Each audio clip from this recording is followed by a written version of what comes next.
Hello YouTube chess lovers and my friends, this is Gunjan here. Welcome to my last and the final episode of Lowenthal Sicilian Repertoire from the black perspective. Well, in the last episode we have looked at the major side lines such as bishop to e3 as well as rook to h3. And in this episode we are going to look at the absolute main line which start with 11 bishop to g5. Now against this, my suggestion is you should immediately start the operation in the center, and we are going to play this thematic break d5. Well, there are some tricks and traps exist. For example, if white foolishly capture this d5 pawn with the knight, then we have this simple move, queen to e4 check. If white wants to save the piece, then he has to play knight to e3. But after just one move, f6, and white is losing a piece, and in fact the game. So capturing with a piece is right out of the equation.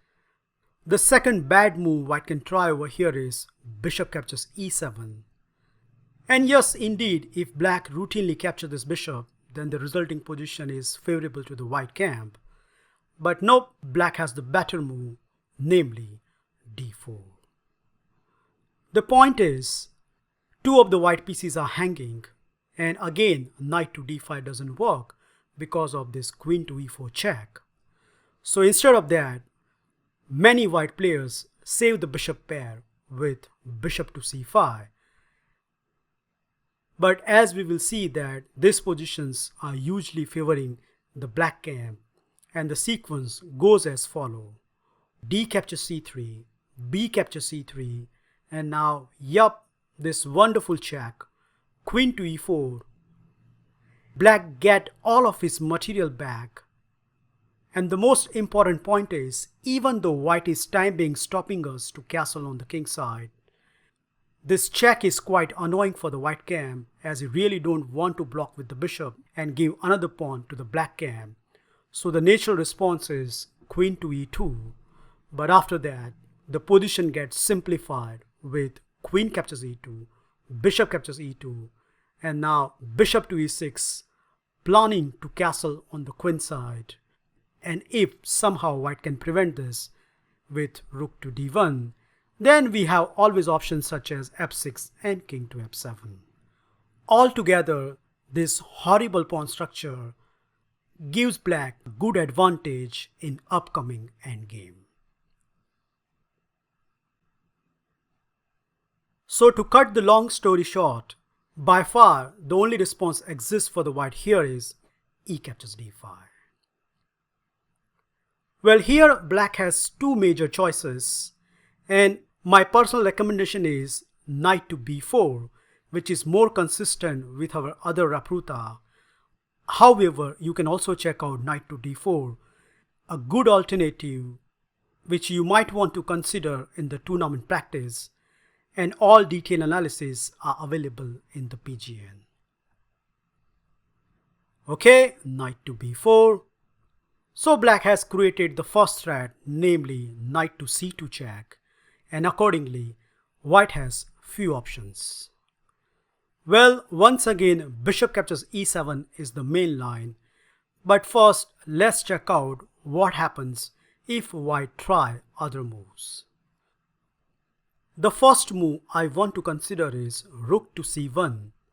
Well, after that black should continue with f6, attacking the bishop, and white can already goes wrong if he move the bishop, let's say bishop to e3. Because if you have checked out my other videos, you instantly find this nice reply. Yup, bishop to f5. And suddenly there is no way white can save the c2 pawn. So it is very obvious that here white cannot move the bishop and he has to play the counter-attacking move a3. Okay. After that, the sequence goes as follow: pawn takes g5, a takes b4, and now g takes h4. Well, all the game in the database continue from here onwards with rook captures h4. And here, with the help of chess engine, I found this very tricky move, bishop to g4. There is a nasty trap exists here, guys, if your opponent continue with f3, which of course looks very logical. But in fact, it's a big time mistake by white, because black has this dazzling response, bishop captures f3. Well, obviously white can't take this bishop. The simple reason is, after queen to g3 check, he is going to lose the exchange. So that is right out of the equation. But in the tournament practice, people can easily see that, and they might take with the queen, thinking that every bases are covered. But see yourself, just one move, queen to g5, and white is going to lose one of his rook.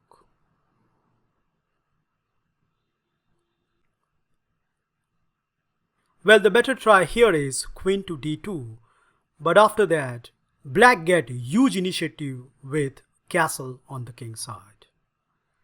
Now as you can see, I have highlighted by the arrows, knight to f5 and rook to d8 are coming on the card, and the most important factor is white king is stuck in the center.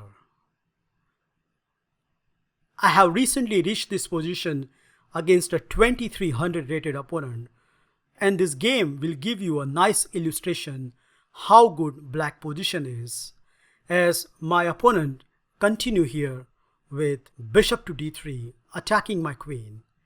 I simply responded with knight to f5. So my idea is, when my queen will be moved, his rook can get attacked. Okay, my opponent continue with d6. So he wants to put his knight on a juicy e7 square. But unfortunately for white, there is a big time tactic in this position, starting with e4. Obviously you can't take with the knight as your rook on the h4 is hanging. So white has to by force take with the bishop. But after that, now you see the point behind sacrificing this pawn. Yup, pinning down this bishop and threatening knight to h4. After the accurate sequence from both the side, d7, black has to take this bishop now, and after knight takes e4 and knight captures h4, it turns out that, time being, black obtain an extra piece. Here, d8 queen is a wrong move because queen captures e4 comes with a check. So strongly enough, my opponent continued with first queen to d5 check, and after bishop to e6, now he promotes the pawn to the queen. We quickly reach to the endgame after the following sequence: knight to g2 check, king to d2, and now black indeed take the queen with bishop captures d5, queen captures d5, queen to f7, queen takes f7, and rook captures f7. If you count the material at this point, we have a complete balance. But if you look in terms of position point of view, black is in a clear driver's seat because of his unopposed h-pawn and pressure on f2. Well, after a long struggle, black indeed managed to win this game, which shows the potential of this line.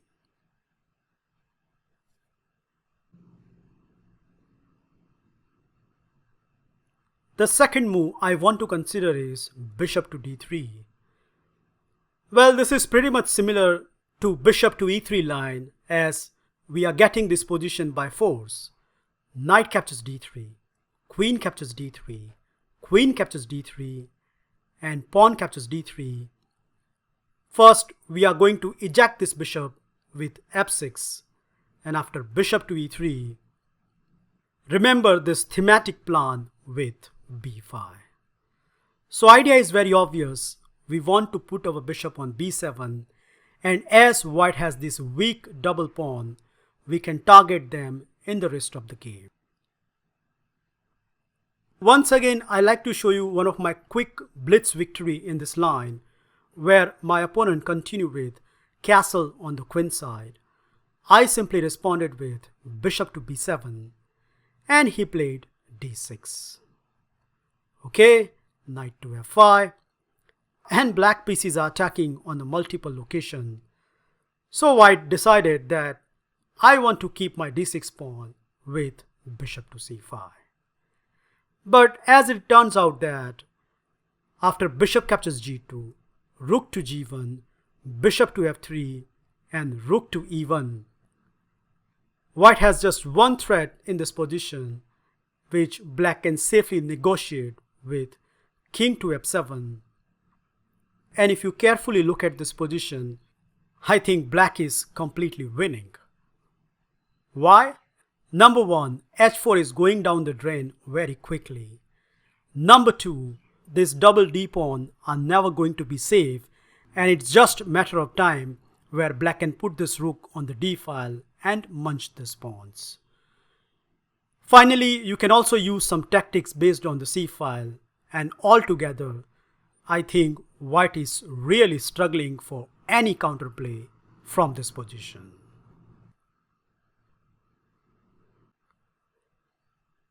The third move I want to consider is d6. Well, after that, if you are playing a lower seed, then my recommendation is you should continue with knight to c6. And I have attached a sample line in the PGN. However, I think here, by force, black can get a draw, which we are definitely interested playing against a higher seed.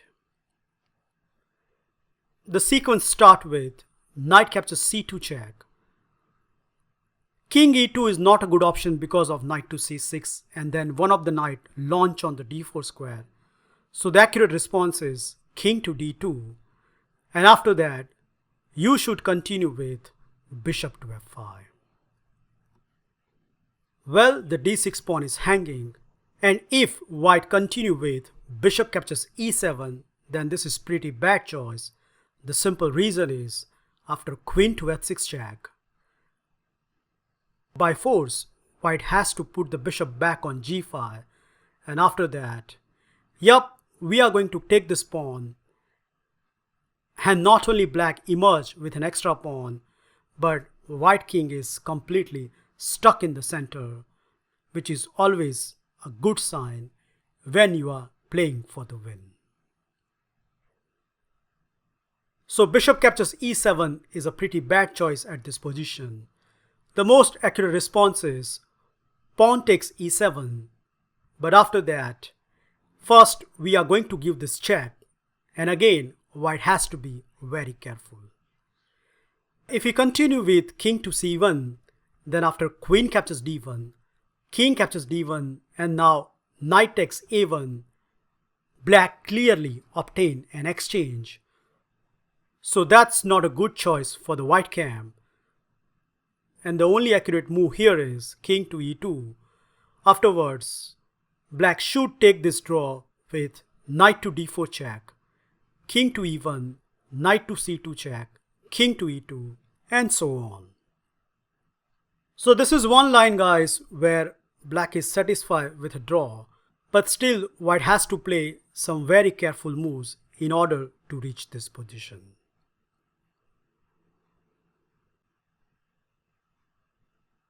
Finally, we reach to the main line with bishop captures e7, king takes e7, and now, as per the database, white has tried mainly two moves in this position. The first move I want to consider is d6, which surprisingly very bad.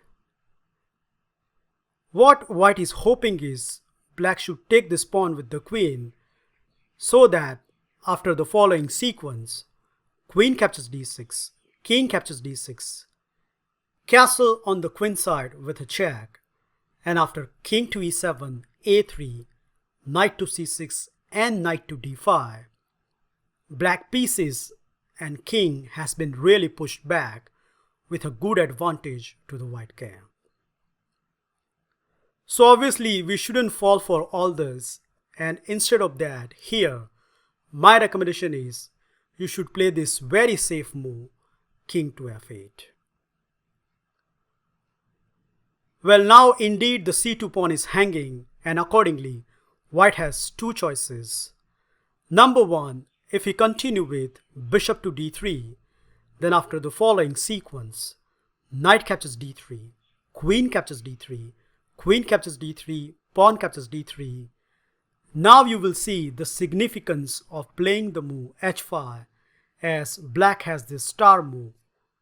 Rook to h6, not only getting the pawn back, but there is a huge time pressure will be built up on this weak backward d3 pawn.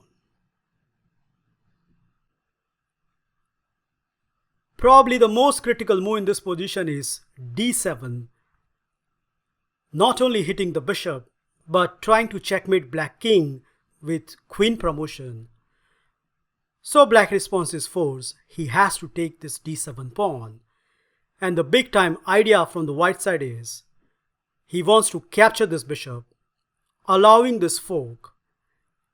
And when black take the rook in the corner, he wants to continue with bishop to c4. Well, you can continue here with knight to c2, but I think those variations are somewhat unclear. So instead of that, my suggestion here is you play this crafty queen transition, queen to h6 check, king to e2, and now queen to f4, not only defending on f7, but counter-attacking the white bishop. And if the bishop goes to b3, we are going to exchange with the knight. And any other moves, let's say bishop to d3, we can deliver this nice tactical blow, e4. The point is, after knight takes e4, rook to e8, we are getting the centralized knight with the next move, f5. After the obvious sequence f3, f5, rook captures a1, pawn takes e4, pawn takes e4, and now the star move, queen to g4, which forces the queen trade and gives black a healthy exchange advantage.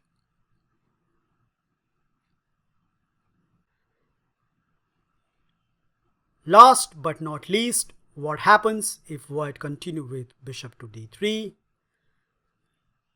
Well, I think you are very much familiar with these positions and you know the sequence, right? Yup, knight captures d3, queen captures d3, queen captures d3, and pawn takes d3. Do you remember what to do against this double d pawn? Congratulations if you find the move b5. So as you can see, I have highlighted by the arrows, black has a very simple plan to execute to attack this double d pawn. And don't forget, at this position, black is already looking to play the move b4, dislodging the knight, and then get the d pawn with bishop to b7. Well, so far, roughly more than 10 FIDE games reached to this position, and the majority of the game continue with a3, stopping any b4 movement. But even though, let's say, white doesn't play a3, and if we continue with either move such as short castle or long castle, it doesn't matter to us because our plan of campaign will remain same. In order to understand the overall idea, I like to show you a model game between two 2300 plus rated opponents. In the game, black continue with bishop to b7, which is slightly inaccurate, as my suggestion is you should continue with king to d6, which stops any white knight movement. Anyways, let's see the game. Bishop to b7 has been played. And once again, 80% of the game continue with castle on the queen side, which I think very logical move. What white wants to do is he wants to centralize this rook and then open up the position with d4. Okay, black plays rook to c8, pinning down the c3 knight, threatening bishop captures d5, and accordingly white counterattacked the black e pawn with rook to e8. Well, we don't want to keep in the pin for a long time, so correctly enough, black plays the move king to d6. And after the obvious response, d4, he calmly defends everything with rook h to e8. Now we have few exchanges over the board. D captures e5, rook captures e5, rook captures e5, and king takes e5, where at the end, d5 pawn still remain the big target. In the case of g3, black should respond with a5 and b4. So in the game, white choose the obvious option, rook to e1 check, and after king to d6. It doesn't matter wherever white moves the king in order to unpin his knight. The next move of the black is very nice. Rook to c4, not only attacking the weak h4 pawn, but when white defended with g3, black deliver this forcing sequence. Bishop captures d5, knight captures d5. You really don't want to take with the king as rook to e7 gives white an advantage. But black has this in-between move, rook to d4 check, king to c3 and rook captures d5, where at the end of transaction we have a completely equal position with the same pawn structure, and after a few moves, indeed, black managed to draw the game. So you can see that even after providing 25 moves accuracy, the best white can get is a draw, which is obviously a good result for the black camp. So don't worry, I don't think so any lower rated opponent will know all of this stuff and reach to this position. And against higher seed, we don't mind any draws. So this is the best white can hope for in the main line.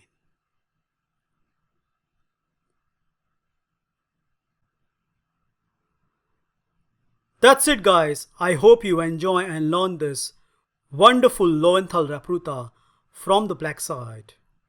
Remember, when your opponent continue with bishop to g5, play this thematic break in the center with d5, and after e captures d5 and the move knight to b4, white has to dodge a lot of bullet in order to survive this position, and even somehow if he study and achieve it, the best result he can hope for is a draw. Thank you for watching this video. Feel free to like, subscribe and comment, and I will see you in my next repertoire very soon. Bye and take care.